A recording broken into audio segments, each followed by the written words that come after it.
প্রতিকূলতাকে জয় করে সাফল্যের মঞ্চে নবাঙ্কুর দে। ত্রিপুরা নেক্সট সুপার মডেলের ডিরেক্টরস চয়েসের সম্মান।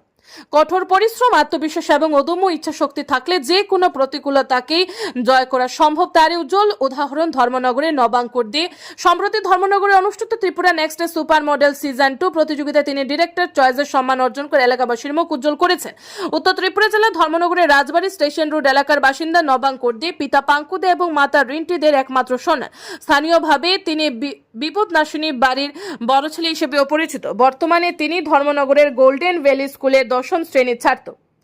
জানা যায়, ছোটবেলা থেকেই নানা প্রতিকূল পরিস্থিতির মধ্য দিয়ে বেড়ে উঠলেও নবাঙ্কুর কখনো নিজের স্বপ্ন থেকে সরে আসেনি। পড়াশোনার পাশাপাশি বিভিন্ন সাংস্কৃতিক ও সৃজনশীল প্রতিযোগিতায় অংশগ্রহণ করে ধারাবাহিকভাবে সাফল্য অর্জন করেছেন। তার এই নিষ্ঠা ও অধ্যাবসায়ের ফলস্বরূপ এবার তিনি রাজ্য স্তরের একটি মর্যাদাপূর্ণ মডেলিং প্রতিযোগিতায় বিশেষ সম্মান লাভ করেন।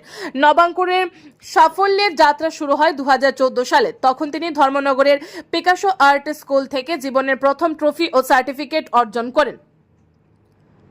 সেই প্রথম সাফল্যই তাকে আরো এগিয়ে যাওয়ার প্রেরণা যোগায়। এরপর থেকে বিভিন্ন প্রতিযোগিতায় অংশগ্রহণ করে একের পর এক কৃতিত্বের স্বাক্ষর রেখে চলেছেন নবাঙ্কুর। সম্প্রতি দেবসা এন্টারটেইনমেন্টের উদ্যোগে আয়োজিত Tripura next super model season 2 এর 3 দিনের কর্মশালা ও গ্র্যান্ড ফিনালের পর্বে নিজের আত্মবিশ্বাস, ব্যক্তিত্ব এবং মঞ্চ উপস্থাপনার দক্ষতা দিয়ে বিচারকদের নজর কাড়েন নবাঙ্কুর। তার এই অসাধারণ পারফরমেন্সের স্বীকৃতি হিসেবে তাকে প্রদান করা হয় ডিরেক্টর চয়েসে পুরস্কার। নিজের ভবিষ্যৎ পরিকল্পনা সম্পর্কে নবাঙ্কুর জানান, তিনি মডেলিং জগতে আরো এগিয়ে যেতে চান এবং একদিন গোটা দেশের মঞ্চে ত্রিপুরার প্রতিনিধিত্ব করার স্বপ্ন দেখেন। তার বিশ্বাস, কঠোর পরিশ্রম ও সঠিক দিক নির্দেশনা পেলে সেই লক্ষ্য অর্জন সম্ভব। নবাঙ্কুরের এই সাফল্যে পরিবার, শিক্ষক, শিক্ষিকা, বন্ধু বান্ধব এবং এলাকাবাসীর মধ্যে আনন্দের পরিবেশ তৈরি হয়েছে। অনেকেই মনে করেছেন তার এই অর্জন ধর্মনগরের অন্যান্য তরুণ তরুণীদেরও নিজেদের স্বপ্ন পূরণের পথে এগিয়ে যেতে উৎসাহিত করবে।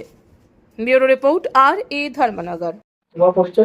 নমস্কার, আমার নাম নবাঙ্কুর দে এবং আমি ধর্মনগর ত্রিপুরার ছেলে এবং আমি আজকে Tripura next super model season 2 director choice winner হয়েছি। কত তারিখে ছিল কম্পিটিশন? এটা আমার কম্পিটিশন ছিল 13 জুন হয়েছিল ধর্মনগর টাউন হলে। এবং কার দ্বারা এটা আয়োজন করা হয়েছিল? এটা দেবসা এন্টারটেইনমেন্টের জন্য এটা হয়েছিল, ফাউন্ডার এবং কো-ফাউন্ডারে করেছিল। এটা ফ্যাশনে কি তোমার এই প্রথম না, ফ্যাশনে আমার প্রথম শো ছিল সাউথ সুন্দর এবং সারস সুন্দরী, তাতে আমি ফার্স্ট উইনার হয়েছিলাম। এবং দ্বিতীয় শো আমি করেছিলাম গুয়াহাটিতে, স্পার্ক নর্থ ইস্ট ইন্ডিয়াতে, এখানেও আমি উইনার হয়েছিলাম। এখন আজকে আমি Tripura next super model season 2 director choice winner হয়েছি।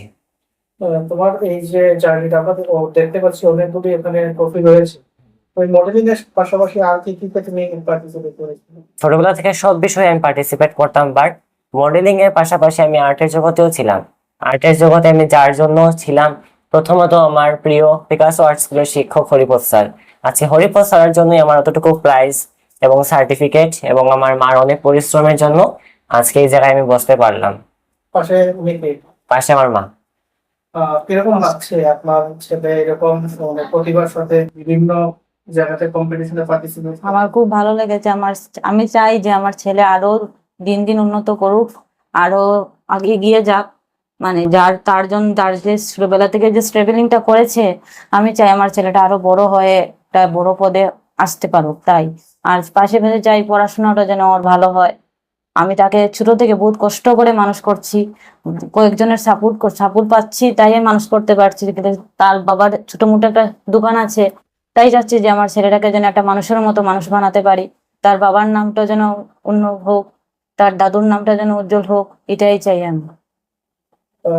আমরা বিশেষ করে জানি যেমন আমাদের ত্রিপুরাতে বর্তমানে মডেলিং বিষয়টা এতটা একটা গুরুত্ব দেওয়া হয় না বা এতটা এগিয়ে নেই। তো এই জায়গা থেকে উঠে এসে এইভাবে একটা প্রতিভাবান সেখানে একটা প্রাইজ পাওয়া, আপনাদের সেই প্রশিক্ষণের ক্ষেত্রে বা ছেলেকে এতটুকু এগিয়ে নিয়ে যাওয়ার ক্ষেত্রে আপনাদের কি কি সমস্যার সম্মুখীন হতে হয়েছে? আমার তো আমাদের পারিবারিক সমস্যা খুবই ছিল, কেন জানে আমি আর্থিক দিক দিয়ে একদম দুর্বল।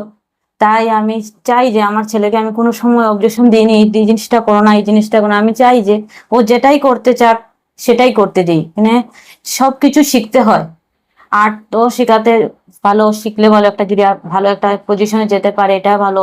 মডেলিং জগতে যদি যেতে চাই এটাও ভালো। আমি আমার ছেলেকে কোনো সময় অবজেকশন দিইনি যে এটা করবে না ওটা করবে না, সবগুলোতেই আমি ওকে পার্টিসিপেট করিয়েছি। মডেলিং বিষয়টা মাথায় আসলে সকল অভিভাবকের মানে একটাই বিষয় আছে যে ছোট ড্রেস পরে রেপ করা, এই জিনিসটা আপনারা কি নজরে দেখেন? আমি এগুলো নজরে দেখি কেন, এগুলো তো কিছু না, মানুষের সব মানসিক দিক দিয়ে এগুলো জিনিস কম। মানুষেরই সবকিছু ভালো, মানুষই খারাপ। মানুষের ভিতরে যদি আসে যে ছোট ড্রেস পরলেই মডেলিং শো করা যায় না, বড় ড্রেস পরলেও করা যায় না, এটা মানুষত্ব ব্যাপার। আমি চাই যে আমার ছেলে করছে করুক, অন্যদের গার্জেনকে বলো তোমরাও দাও, তোমাদের বাচ্চাদেরকে দাও, ওরা যেন আরো এগিয়ে যাক।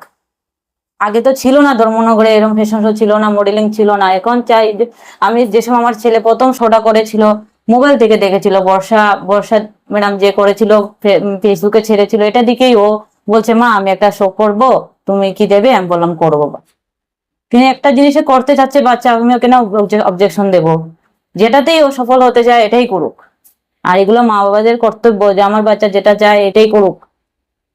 আগামী দিনে এই মডেলিং ছেলে দেশের হয়ে বা নর্থ ইস্টের হয়ে পার্টিসিপেট করতে চায়, আপনাদের সাপোর্ট কিরকম? আমি দেবো, সাপোর্ট করবো আমার ছেলেকে, আমি যতটুকু চেষ্টা করবো অতটুকুই। এই যে নর্থ ইস্টে গিয়েছিল, আমি যেতে পারিনি, তার বাবাও যেতে পারিনি, কিন্তু আমি অসুস্থ ছিলাম তাই আমি যেতে পারি না। কিন্তু বর্ষা ম্যাডাম আর দেব স্যার আমি ওদের সাথে দিয়েছি আমার ছেলেকে, তোমরা ওকে দেখে নেবে। কিন্তু ওরা বহুত সাহায্য করেছে ওকে, আমার বাবার বাড়িতে সাহায্য করেছে। যেটা নর্থ ইস্টে গিয়েছিল ও, আমার কাছে টাকা ছিল না, আমার বাবার বাড়িতে গিয়েছে টাকা, অমিত চক্রবর্তী ও দিয়েছে, নবনীতা ম্যাডাম দিয়েছে, কিন্তু এখানে তো 1-2 হাজারে হয় না। আর বর্ষা ম্যাডাম আর দেব স্যার ওকে বহুত সাপোর্ট করেছে। কিন্তু আমি অন্যদের সাপোর্ট নিয়ে আমার ছেলেকে যতটুকু জার্নি দিতে পেরেছি, আমি এটাই ধন্যবাদ দেব স্যার আর বর্ষা ম্যাডামকে। আপনার নাম? আমার নাম রিন্টি দে। আহ, আমার কথা বলবো। পরিবার থেকে সুন্দর একটা ঠাকুর আমরা দেখতে পেলাম, হ্যাঁ।